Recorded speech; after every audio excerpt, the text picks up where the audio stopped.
semuanya, Halo, selamat datang di episode ketiga podcast Ekspresi explore bareng Himsi. Di sini ada saya Tiara Anissa. bersama saya Nabila Rizkayu. Halo semuanya. Halo, bagaimana nih kabar dari para pendengar kita? Semoga semuanya dalam keadaan sehat ya. Amin.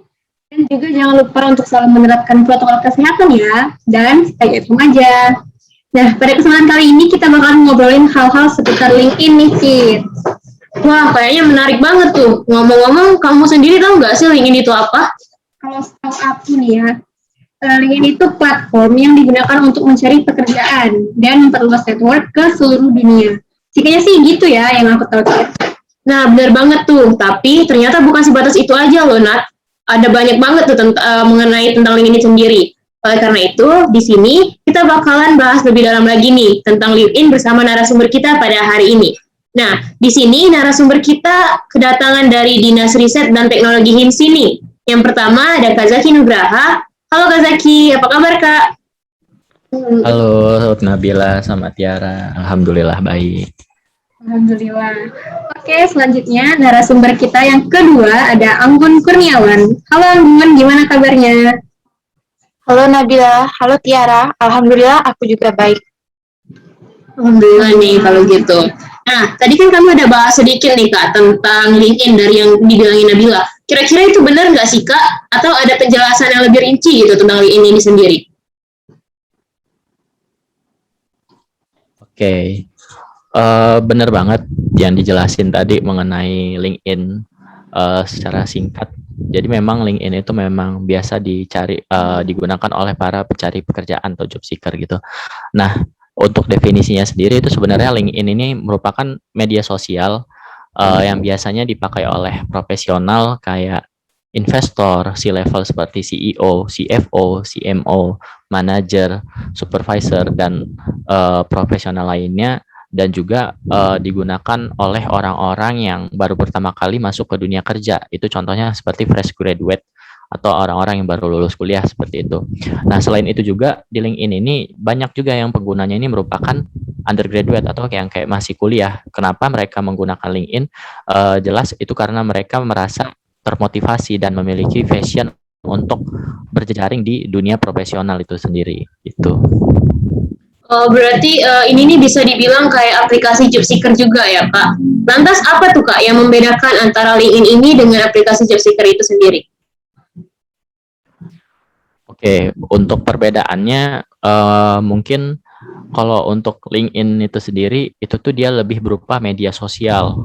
Walaupun ini nih mereka aplikasi job seeker tapi dalam bentuk media sosial. Jadi kita juga selain bisa mencari pekerjaan, kita juga bisa mengembangkan jaringan profesional kita para job seeker atau pencari kerja itu. Nah, pengguna LinkedIn ini bisa saling berinteraksi gitu, satu sama lain untuk bertukar informasi mengenai lowongan pekerjaan itu sendiri. Kayak pengetahuan juga kita bisa saling tukar informasi, peluang kerja, bisnis juga kita bisa saling tukar informasi, dan juga kayak partner kerja dan semacamnya gitu. Jadi selain kita bisa mencari pekerjaan, untuk LinkedIn ini sendiri kita juga bisa membangun jejaring atau bisa membangun jaringan gitu, membangun koneksi dengan orang lain di luar sana. Sedangkan kalau kayak aplikasi job street pada biasanya itu mereka hanya berfokus pada menyediakan layanan info lowongan pekerjaan gitu. Jadi di aplikasi job seeker itu sendiri kita nggak bisa berjejaring dengan orang di luar sana. Jadi kita hanya mendapatkan informasi lowongan pekerjaan seperti itu. Oke, berarti bedanya emang LinkedIn ini seperti media sosial gitu ya Kak bentuknya. Nah, berarti LinkedIn ini pada dasarnya penting banget ya kalau kita mau terjun ke dunia profesional gitu. Nah, kalau Anggun sendiri nih, setuju nggak sama pendapat Kak Zaki tadi? Menurut Anggun, LinkedIn ini seperti apa sih? Dan juga idealnya tuh siapa aja yang butuh LinkedIn ini? Ya, aku setuju banget sama Kak Zaki. Sudah disinggung oleh Kak Zaki juga. Jadi LinkedIn ini adalah tempat yang tepat untuk meningkatkan kredibilitas kita di dunia pekerjaan. Karena begitu banyak manfaat yang didapatkan dari LinkedIn. Dari aplikasi ini banyak orang diundang untuk menjadi narasumber ke sebuah acara.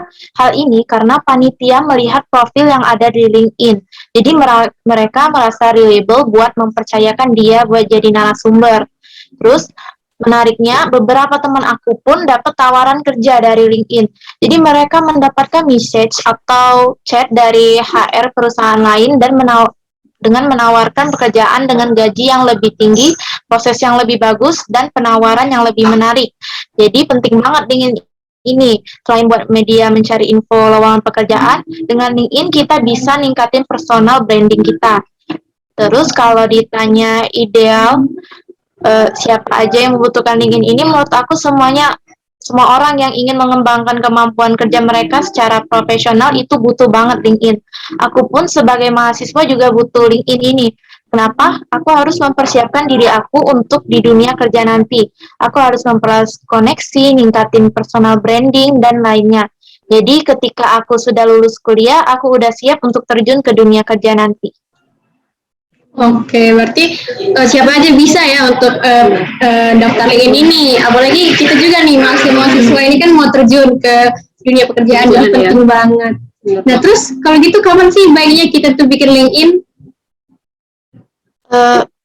Dari sekarang itu boleh banget ya, karena kita sebagai mahasiswa boleh mulai dengan post pengalaman organisasi kita, pencapaian-pencapaian yang telah dicapai kayak sertifikat pelatihan, lomba, dan lainnya.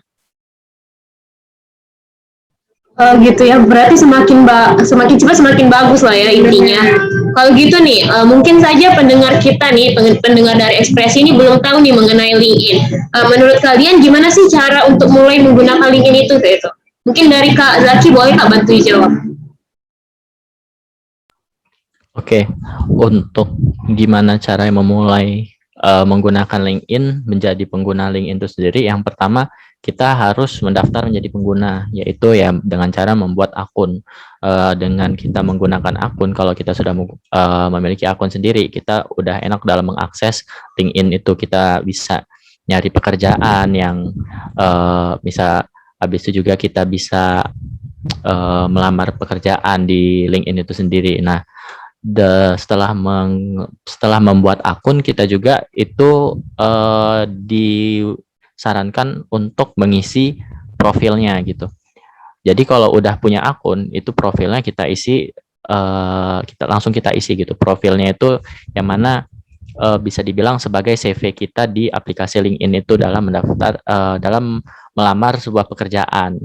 Nah, setelah kita punya akun dan kita sudah ngisi profil, itu kita juga bisa mengebangun koneksi, yang mana kan LinkedIn ini kan jejaring yang sangat luas gitu. Jadi kita bisa berkoneksi atau berjaring dengan banyak orang. Jadi semakin banyak orang yang kita koneksi, kita juga jadi makin bisa gitu, makin banyak peluang kita dalam mencari pekerjaan itu sendiri. Nah, karena koneksi dan CV itu tadi, kita akan mendapatkan rekomendasi. Jadi dari CV itu tadi kita bakal dapetin rekomendasi pekerjaan yang mana sekiranya sesuai sama CV yang sudah kita isi gitu, atau profil. Oke, berarti itu pada awalnya kita perlu untuk buat LinkedIn dulu ya, Naf, untuk masuk ke LinkedIn ini.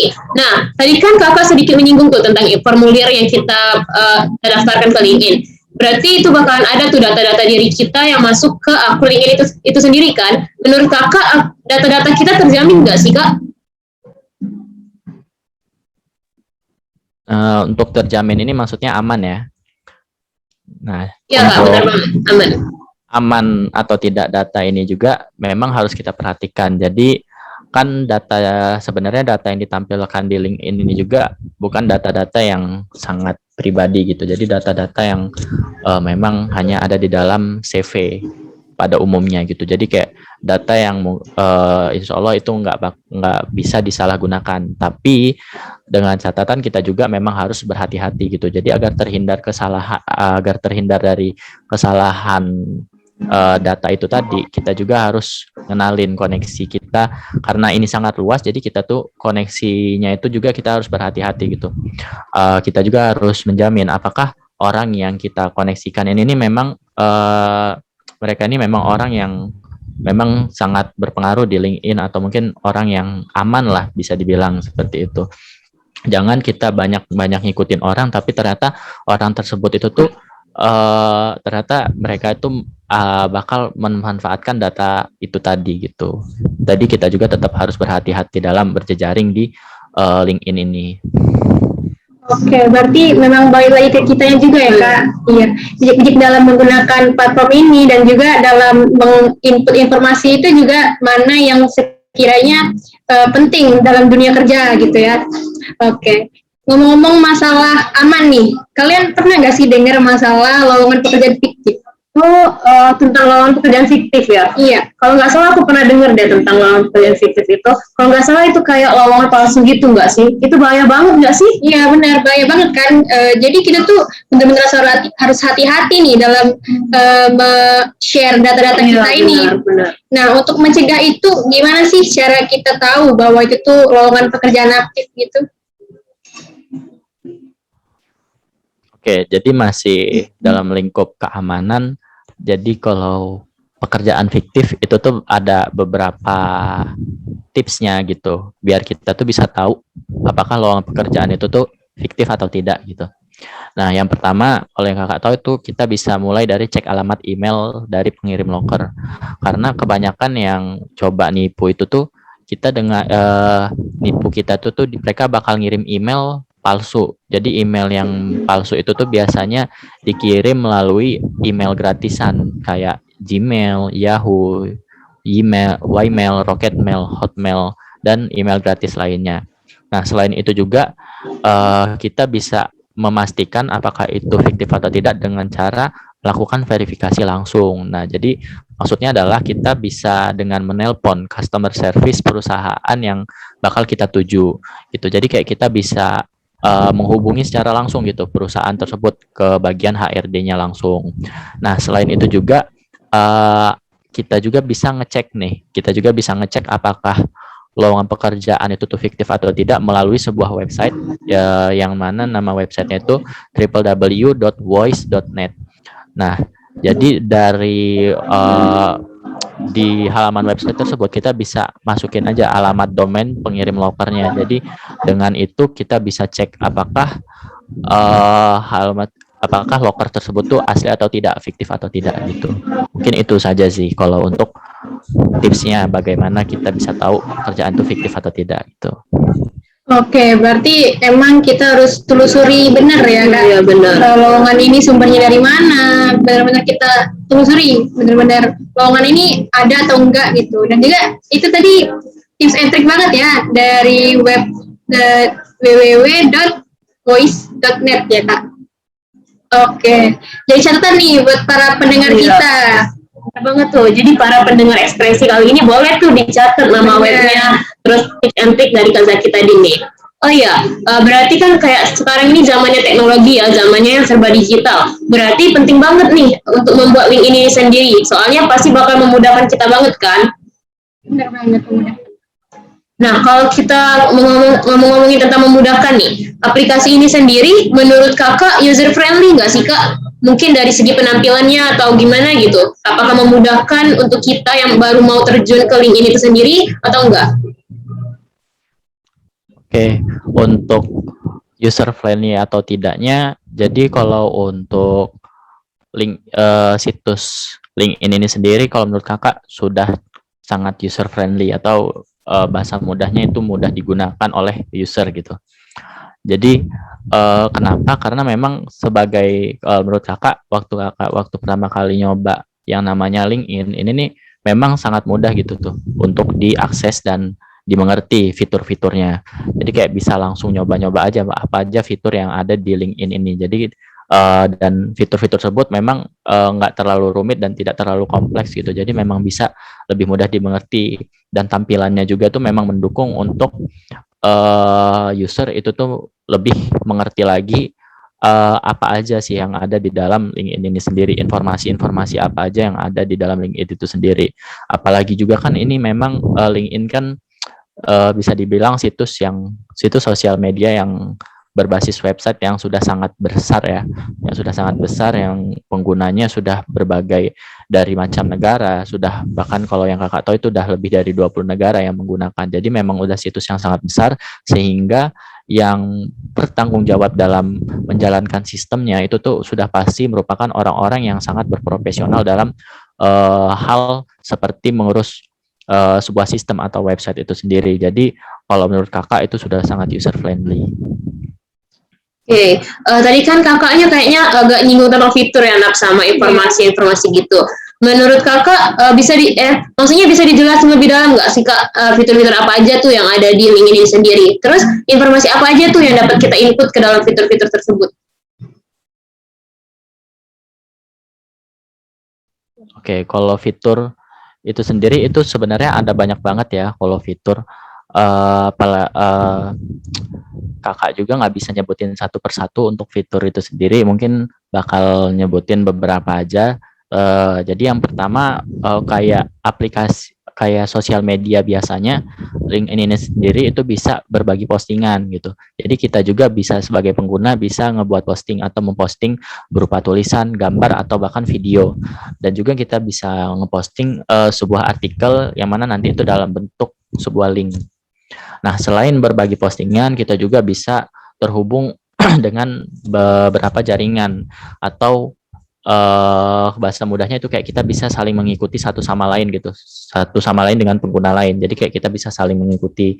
Kayak misal kakak ada akun LinkedIn dan Nabila dan Tiara juga sudah punya akun LinkedIn. Nah, ini kita bertiga ini bisa saling mengikuti di LinkedIn itu tadi. Nah, terus tuh fitur yang lainnya itu kita juga bisa nemuin pekerjaan. Nah, dari aplikasi LinkedIn ini sendiri, ini kita bakal di halaman home-nya itu memang sudah langsung kita ditawarkan atau direkomendasikan perusahaan mana yang memang kita bisa dapatkan pekerjaan di situ. Ya, kita bakal direkomendasikan pekerjaan sesuai sama minat atau pengalaman yang sudah kita isi di profil pada sebelumnya, pada awalnya gitu. Nah, selain itu juga kita di LinkedIn ini ada yang namanya fitur pesan instan atau direct message gitu. Jadi kita bisa mengirim pesan satu sama lain dengan pengguna lainnya. Dan habis itu masih banyak banget fitur-fitur yang ada di LinkedIn. Ini contohnya kayak profil itu tadi, yang mana bisa profilnya itu bisa langsung dalam bentuk sebuah CV dengan dalam bentuk PDF gitu. Jadi kayak kita nggak perlu repot-repot lagi membuat CV. Jadi kita dengan mengisi profil, nanti itu profilnya bisa langsung kita ambil dalam bentuk PDF dan dalam bentuk CV seperti itu. Dan selain itu juga masih banyak banget fitur-fiturnya. Oke, berarti ada banyak banget ya Nap tentang fitur-fitur ini sendiri. Banyak banget. Kan tadi kan agak disinggung juga nih Kak tentang CV gitu. Kan kalau kita tahu CV itu biasanya kita isi dengan pengalaman organisasi, sertifikat gitu. Kalau untuk billing ini sendiri bisa nggak sih Kak kita masukin gitu pengalaman organisasi kita? Misalnya kita dari HIMSI nih, kita masukin, kita staf HIMSI, terus sertifikatnya bisa nggak sih Kak? Oke. Untuk sertifikat dan pengalaman organisasi itu ya bisa kita isi di dalam LinkedIn, itu bisa kita input. Untuk organisasi itu kalau menurut kakak memang nggak ada batasan sih untuk input data organisasi yang pernah kita jalanin gitu. Walaupun kita kayak sebagai anggota di dalam organisasi tersebut itu masih bisa kita input di dalam profil kita nanti di LinkedIn. Kita juga bisa input data organisasi yang memang juga sekiranya kita pernah menjabat di situ juga bisa gitu. Nah, kalau untuk sertifikat itu sendiri itu sebenarnya mungkin bisa aja untuk kita input beberapa sertifikat, tapi biasanya orang-orang itu memang menginput sertifikat yang sekiranya itu tuh sangat berpengaruh bagi kita dalam dunia kerja gitu. Jadi sertifikat-sertifikat yang memang berkompeten besar, yang sangat berpengaruh besar, contohnya itu kayak sertifikat pelatihan mungkin dari perusahaan yang ternama, atau mungkin sertifikat juara dari perlombaan yang kita pernah capai, mulai dari tingkat provinsi atau tingkat nasional gitu, atau mungkin kayak sertifikat pekerjaan, sertifikat dari sebuah perusahaan yang kita dapatkan karena bekerja di situ, atau mungkin kita pernah magang di situ gitu. Jadi kayak memang sertifikatnya tuh yang biasanya memang berpengaruh besar gitu yang kita input gitu. Oke, berarti sebenarnya nggak ada batasan ya kalau kita ini ngisi LinkedIn itu pengalaman-pengalaman kita gitu kan. Mungkin untuk sertifikatnya aja mana yang lebih relevan di kerja. Oke, kalau nggak salah nih juga ada yang namanya LinkedIn influencer ya. Oh iya, benar-benar ada tuh. Nah, itu ada nggak sih Kak hubungannya dengan pengalaman-pengalaman organisasi gitu atau sertifikatnya mungkin? Mungkin yang suka upload-upload banyak sertifikat atau gimana tuh Kak bisa dijulukin sebagai pengen influencer itu sendiri?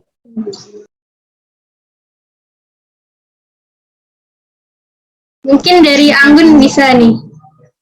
Oh iya, kalau LinkedIn influencer itu ialah orang-orang yang berpengaruh ya di LinkedIn. Tapi definisi berpengaruh itu kan luas banget. Biasanya orang-orang yang berpengaruh itu kan merupakan orang-orang yang memang sekiranya udah membangun dan memiliki reputasi yang sangat besar di luar sana dan melakukan outsourcing sekitar 95% dari konten dan strategi keterlibatan mereka. Selain itu, orang-orang yang berpengaruh lainnya sehingga bisa disebut sebagai LinkedIn influencer itu karena ia telah menghabiskan banyak waktu untuk menguasai skill personal branding dan strategi konten.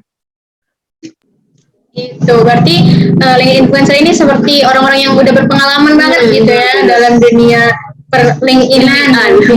Nah, kalau gitu kira-kira seberapa sering sih baiknya kita untuk nge-post di LinkedIn sendiri? Sebenarnya ada banyak sekali jam-jam yang harus diperhatikan dan sesuai dengan kondisinya masing-masing sih. Tapi secara umum frekuensi memposting yang ideal di LinkedIn itu sekitar 2 sampai 5 kali seminggu. Dalam satu hari jangan lebih dari satu postingan, serta dalam sebulan jangan lebih dari 20 postingan. Oh, berarti ini termasuk tips and trick ya, dari jam postnya ada jam post tertentu nih buat kita untuk jadi influencer di LinkedIn sendiri. Kalau menurut Anggun nih, teman-teman dari sistem informasi atau Sivers bisa nggak sih menjadi LinkedIn influencer ini?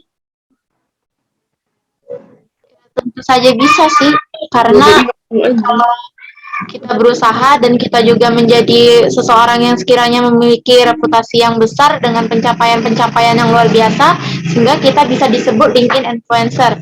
Intinya sih kalau kita mencari tahu dan terus berusaha untuk mencapai sesuatu, maka hal tersebut pastinya akan terwujud. Oleh karena itu, teruslah berjuang dan jangan menyerah. Suatu hal pasti bisa kita dapatkan kalau kita berjuang dengan sungguh-sungguh. Kayak keren banget nih jawaban Anggun tadi. Berarti awalnya kita tuh juga harus nyelidikin dulu ya. Iya, bener tuh. Ya. Jadi untuk para pendengar semua nih, ayo buat LinkedIn dari sekarang ya berarti. Nah, kalau gitu, ada nggak sih buat Kak Zaki nih, ada nggak sih Kak tips and trick buat kita dalam memakai LinkedIn itu sendiri? Oke, untuk tips dan triknya mungkin ada beberapa ya yang bisa kakak jelasin. Tapi secara umum itu memang maksimalkan di bagian profil gitu. Nah, di pertama itu tuh kita bisa lengkapin informasi pokok yang ada di headline. Jadi headline profil itu tuh ada informasi pokok kayak nama lengkap, pendidikan, pekerjaan sekarang, sama kontak itu tuh bisa kita maksimalin di situ. Jadi isi sejelas dan seinformatif mungkin di headline. Nah, setelah itu kita masih di bagian profil, itu tuh bisa kita lengkapin riwayat pekerjaan, pendidikan, sama skill kita. Yang mana ketiga hal tersebut itu memang sangat berpengaruh untuk dilihat sama orang, kayak orang tuh bisa tertarik dengan kita gitu. Kita sebagai bagian dari personal branding kita, dan pekerjaan juga perusahaan juga bisa tertarik gitu dengan riwayat pekerjaan kita apa, pendidikan kita apa, dan skill kita apa gitu. Kayak misal pekerjaan kita merupakan kita sudah banyak bekerja sebelumnya di banyak perusahaan, dan pendidikan kita mungkin sesuai dengan apa yang kita lamar pekerjaannya, dan skill-skill yang kita punya juga sesuai sama perusahaan yang ingin kita lamar pekerjaannya. Mungkin kayak skill mulai dari hard skill atau soft skill itu bisa kita maksimalin, bisa kita input ke dalam profil itu sendiri. Kayak contohnya skill, mungkin kita punya skill dalam bidang back end developer, atau mungkin kita punya skill dalam bidang videografi atau desain gitu. Dan di soft skill juga bisa kita input juga dalam skill kepemimpinan, skill memanajemen, atau mungkin skill public speaking, itu juga bisa kita inputkan gitu. Habis itu juga selain ketiga hal tadi itu, kita juga bisa gunain foto profil, masih dalam lingkup profil. Jadi kita tuh foto profil yang kita pakai itu tuh memang harus terlihat profesional, jangan yang apa ya, mungkin kayak tidak terlihat sopan gitu. Jangan yang sangat informal gitu. Nggak apa-apa gaya, nggak apa-apa mungkin masih kayak nggak terlalu formal tapi masih kelihatan profesional gitu. Jadi kayak masih kelihatan sopan. Jadi orang yang melihatnya pun kayak kelihatan bahwa kita ini bukan orang yang profesional, bukan orang yang kayak tidak profesional gitu. Nah, habis itu karena jejaring di LinkedIn ini kan sangat luas, jadi kita juga harus bangun koneksi yang tepat.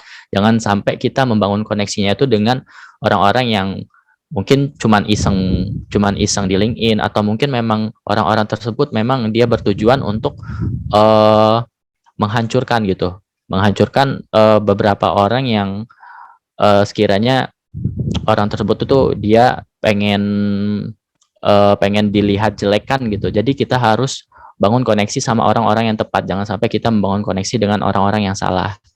Nah, kita juga bisa meminta rekomendasi dari teman-teman. Jadi teman-teman kita itu bisa kita mintain rekomendasi, atau mungkin kayak kita ada nih teman yang dia ini merupakan orang yang cukup berpengaruh gitu di LinkedIn ini sendiri. Kayak misal dia punya jabatan tinggi di perusahaan ini, punya pencapaian yang luar biasa gitu. Kita bisa minta rekomendasi dari mereka sehingga nanti rekomendasi dari mereka itu tuh nanti bisa muncul di dalam profil kita gitu.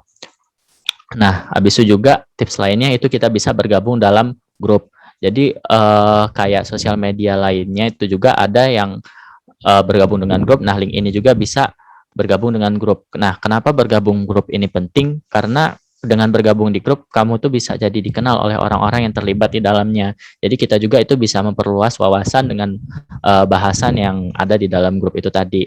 Nah, ya habis itu juga tips lainnya yang utama itu ya jadilah pengguna yang aktif gitu. Jangan kayak pengguna yang aktifnya, misal sekarang aktif, habis itu lama kelamaan kita kayak udah mulai males ngurusinnya. Jadi kalau bisa tetap konsisten untuk terus aktif, kayak misal kita posting status atau posting foto atau tautan dan lain-lain yang mana sekiranya itu tuh penting gitu, informasi-informasi yang penting yang bisa dilihat banyak orang, yang orang itu merasa bahwa informasi yang kita sebar itu dalam bentuk foto atau dalam bentuk status atau dalam bentuk video itu tuh merupakan informasi yang penting bagi mereka, seperti itu.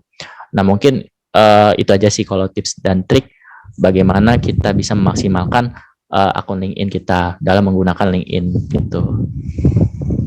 Oke, berarti kalau disimpulin tuh singkatnya kita tuh harus aktif ya Kak, terus lebih kayak memanfaatkan segala fitur nih, terus membangun koneksi dan lain sebagainya. Terus ngomongin koneksi nih Kak ya, kan kata Kakak tadi tuh udah banyak perusahaan-perusahaan dari luar yang melihat atau merekrut pegawainya itu dari LinkedIn.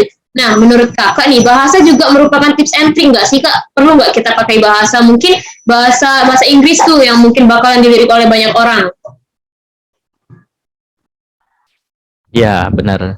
Jadi untuk bahasa Inggris itu sendiri itu bisa sebagai nilai plus kita dalam melamar sebuah pekerjaan. Jadi perusahaan yang mungkin melihat CV kita di dalam LinkedIn itu, melihat profil kita di LinkedIn itu yang menggunakan bahasa Inggris, itu bisa jadi nilai plus. Jadi kayak mereka berpikir kayak, oh berarti mereka kita ini bisa loh berbahasa Inggris gitu. Kayak mungkin walaupun nggak terlalu lihai tapi seenggaknya sudah tahu gitulah apa itu bahasa Inggris yang baik dan benar tuh gimana gitu dasarnya.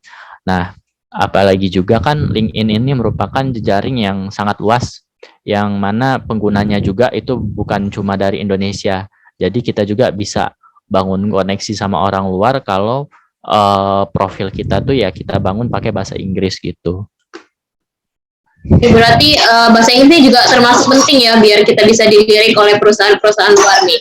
Terus nih Kak, kan nggak semua orang tuh bisa bahasa Inggris. Bagaimana sih kalau orang yang nggak terlalu fasih dalam bahasa Inggris, apakah boleh menggunakan bahasa yang mereka fasih tuh atau kayak diharuskan banget tuh bahasa Inggris?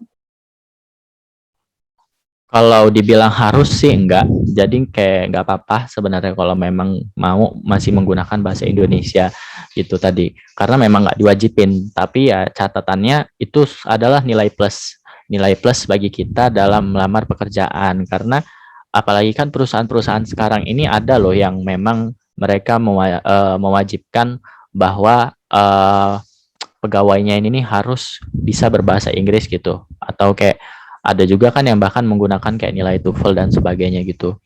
Nah, jadi alangkah lebih baiknya kita walaupun memang belum bisa, itu tuh kita coba dulu, kita pelajarin dulu bagaimana ngisi profil pakai bahasa Inggris ini di LinkedIn.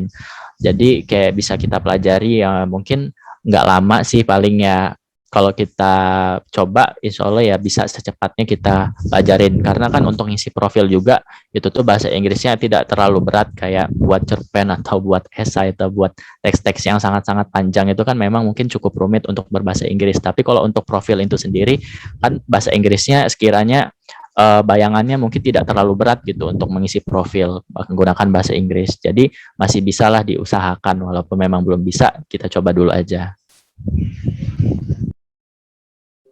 Oke, berarti bagusnya nih kita tuh bisa belajar bahasa Inggris lah ya istilahnya. Kalau gitu, setidaknya kalau misalnya memang belum bisa, ya kita usahain dulu ya. Soalnya buat profil juga kan cuma ya. Oke, Berarti ini kayak suatu insight yang baru banget gak sih anak buat kita? iya benar banget. Ternyata emang LinkedIn itu sepenting itu ya kalau Iya. dalam dunia kalau kita mau mencari kerja gitu. Memperbanyak koneksi ya. Bener banget. Nah, gak kerasa banget nih, kayaknya banyak banget yang udah kita obrolin kali ini. Iya, mengingat waktu juga nih, kayaknya kita cukupkan dulu ya obrolan-obrolan kita pada hari ini.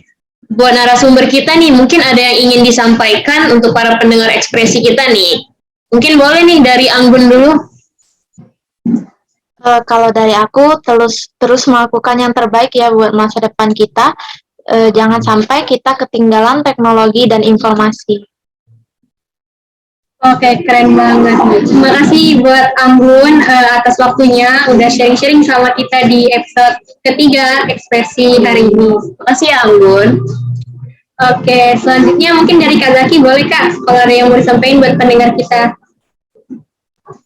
Iya, kalau dari kakak sendiri kurang lebih sama dengan apa yang diucapin Anggun tadi, karena kan ini masih dalam lingkup LinkedIn, jadi kalau bisa kita jangan ketinggalan gitu, jangan tinggalan sama dan merasa males dengan mencoba hal-hal baru kayak LinkedIn ini sendiri, karena memang LinkedIn ini secara tanpa sadar kita tuh masih malas untuk menggunakannya, padahal ini sangat penting gitu bagi kita, apalagi kita yang sebagai undergraduate yang masih kuliah nanti. Jadi kalau kita sudah lulus itu tuh bisa kita gunakan LinkedIn ini sendiri gitu, dan kita juga udah paham gitu dalam menggunakan LinkedIn, jadi nggak perlu belajar dari awal lagi setelah lulus, karena kita sudah punya bekalnya di saat kita kuliah gitu.